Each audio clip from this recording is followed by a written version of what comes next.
गत 13 मई को हिमाचल प्रदेश पेंशनर्स संयुक्त संघर्ष समिति की बैठक मुख्यमंत्री जी के साथ सचिवालय में हुई थी, जिसमें 14 सूत्रीय मांगों के ऊपर विस्तृत चर्चा हुई और 5-6 मांगों को सरकार ने स्वीकार कर लिया था। उसके ऊपर कार्रवाई भी हुई।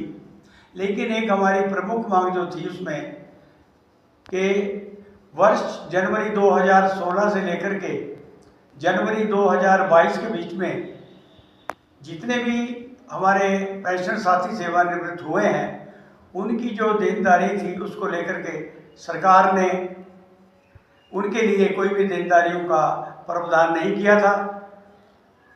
तो हमारी यही मांग थी। इसको लेकर के मुख्यमंत्री जी ने हमें आश्वस्त किया और यह आश्वासन दिया बैठक में कि हमें 2 महीने का समय दे दो। तो समिति ने उनको 2 महीने का समय दिया और ये तय हुआ था कि 31 जुलाई को तक मुख्यमंत्री जी ने कहा था कि 31 जुलाई तक उनका जितना भी ऋण बनता है उसका 40% का भुगतान सरकार जो है कर देगी। लेकिन बड़े दुख के साथ ये कहना पड़ रहा है कि आज 3 अगस्त हो गए और प्रदेश के सरकार जो हमारे पेंशनर थे वो बड़ी आशा थी उनको कि सरकार की तरफ से नोटिफिकेशन होगी, लेकिन नोटिफिकेशन नहीं हुई। इसको लेकर के प्रदेश के जो हमारे पेंशनर हैं उनमें भारी रोष व्याप्त है। और ये पहली बार नहीं, इसके पहले भी अनेकों बार सरकार ने जो है वादा खिलाफी की है। इसको लेकर के हमारे पेंशनर जो संयुक्त संघर्ष समिति है, मैं उनकी संघर्ष समिति की ओर से इसके लिए सरकार की कड़े शब्दों में निंदा करता हूँ। जहाँ सरकार ने 6 हमारी मांगें स्वीकार की, उसके लिए हमने सरकार का आभार भी व्यक्त किया था। 2016 से पहले के जो सेवानिवृत्त थे उनकी सारी देनदारियों का भुगतान हो गया। चतुर्थ श्रेणी के कर्मचारी उनका भी भुगतान हो गया और उसके अलावा मेडिकल के जो चिकित्सा भत्ते के बिल थे उसके लिए भी सरकार ने 271 करोड़ रुपए सारे विभागों को जारी किए और उसका भी भुगतान हो गया। उसके साथ ही जो शहरी निकाय का एक मुद्दा था 2006 के ऊपर, उनको जो है भी वेतनमान और पेंशन मिल रही थी, उसके भी सरकार ने आदेश कर दिए। और HRTC का एक बहुत बड़ा मुद्दा था, हर महीने उनको अंत में जाके पेंशन मिलती थी, वो भी संघर्ष करने के बाद सरकार ने ये माना था कि 10 तारीख तक जो है उनका भुगतान हो जाएगा।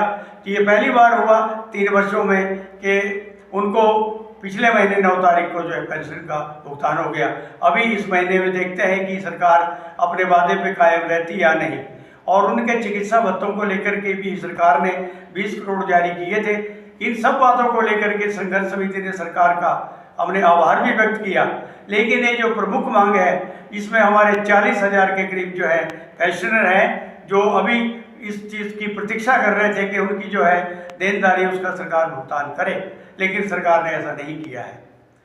इसको लेकर के हमारी जो प्रदेश के 18 प्रमुख राज्य स्तरीय संगठनों की संयुक्त संघर्ष समिति है, उसकी बैठक हमने इसी महीने 8 अगस्त को जिला कांगड़ा के शाहपुर में बुला ली है।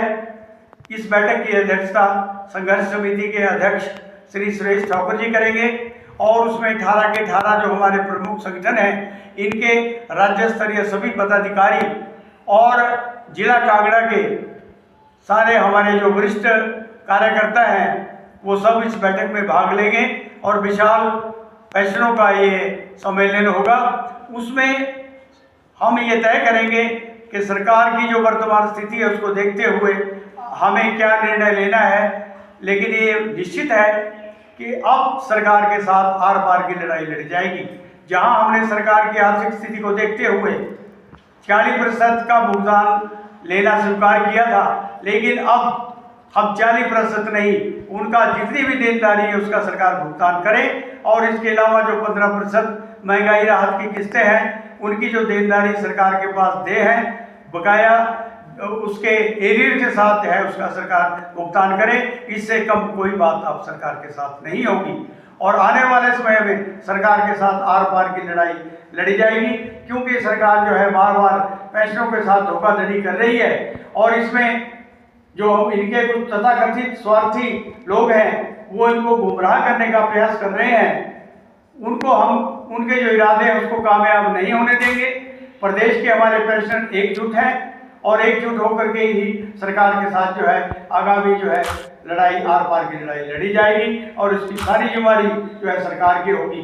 ये संघर्ष अब लगातार चलता रहेगा जब तक हमारी सारी मांगें सरकार पूरी नहीं करती, तब तक के लिए संघर्ष जारी रहेगा।